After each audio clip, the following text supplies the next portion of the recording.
c'est ma grand-mère qui me donne un morceau de viande et qu'elle vient me réclamer la nuit en disant que ce morceau de viande a la vie ou a la valeur d'une vie humaine.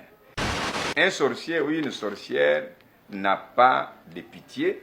C'est quand ma grand-mère m'a demandé de sacrifier ma mère, j'ai compris que tous les biens qu'on peut faire à nos frères ou sœurs qui sont dans la sorcellerie ne peut pas vous faire épargner de la sorcellerie.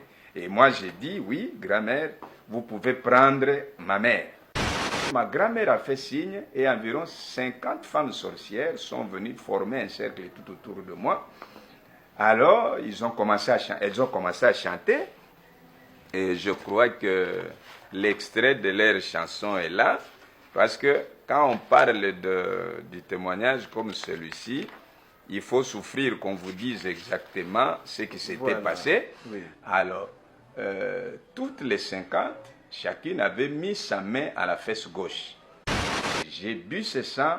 En ce moment-là, c'était comme un pacte, un accord que j'avais signé avec les diables pour dire que je ne suis plus quelqu'un de l'extérieur, je suis maintenant quelqu'un de l'intérieur. Le maître de cérémonie appelle une jeune femme sorcière qui était là pour me remettre le couteau et il m'a dit, comme tu connais ta tante, prends le couloir là, tu vas sortir dans une chambre là-bas et tu verras devant toi, il y a un grand miroir, tu verras les visages, la photo de l'image de ta tante dans ce miroir-là.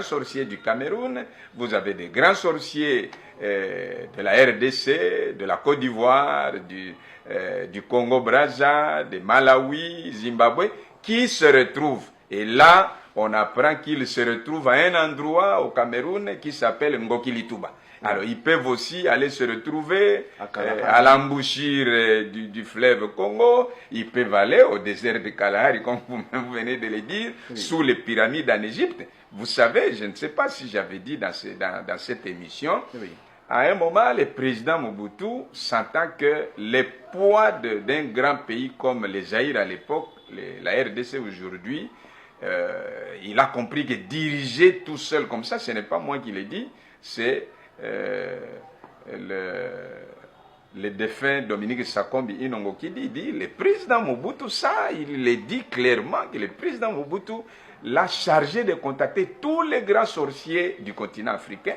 et la rencontre a eu lieu en Égypte.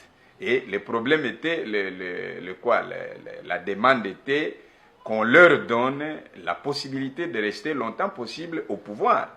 Alors, les grands sorciers d'Afrique, à l'époque, le président était le Béninois Cissé, qui dit, bon, nous sommes prêts à vous donner de rester longtemps au pouvoir. Mais vous allez nous donner quoi? Alors, les dignitaires de la Deuxième République ont dit, ça, ce n'est pas un secret. Dominique Sakombi, paix à son âme, l'évangéliste qui s'était converti plus tard, il était devenu évangéliste, et dit que nous leur avons posé la question, vous voulez qu'on vous donne quoi? Alors, ils ont dit, donnez d'abord la carte géographique de votre pays. On leur a donné la carte du Zaïre à l'époque. Alors, le président des sorciers, Cissé le Béninois, monte avec cette carte au sommet de la pyramide, au sommet des pyramides, et il regarde par sa loupe sorcière, il dit, ah, mais un pays scandaleusement riche comme ce pays. Alors, il dit, bon, ok, nous, vous allez nous permettre d'aller nous asseoir dans vos richesses, dans vos minerais, dans tout ce que vous avez. Et l'alliance que nous allons, le pacte que nous allons signer avec vous est que votre peuple ne peut pas bénéficier de vos richesses. La souffrance de votre peuple, les pleurs de votre peuple sera notre récompense. D'accord, d'accord. Et vous allez voir qu'un autre ministre de l'époque, qui était autant de fois gouverneur à la Banque du Zaïre, Papa Charles Bofo Sawambe Yankoso, va témoigner, lui aussi dit oui, toujours en quête du pouvoir, il est allé en Inde. Il a acheté 9 vaches, parce que le Zaïre à l'époque avait 9 régions.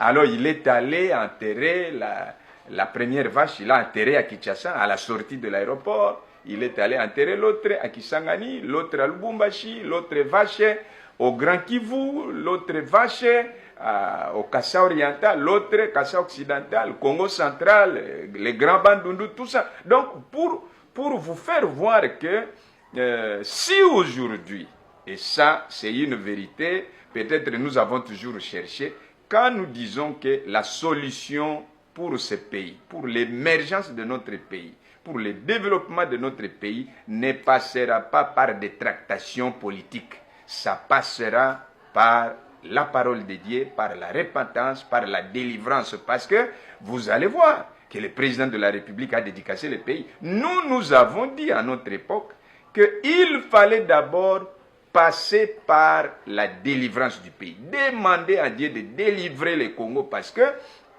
quand les Sakombi Ino, quand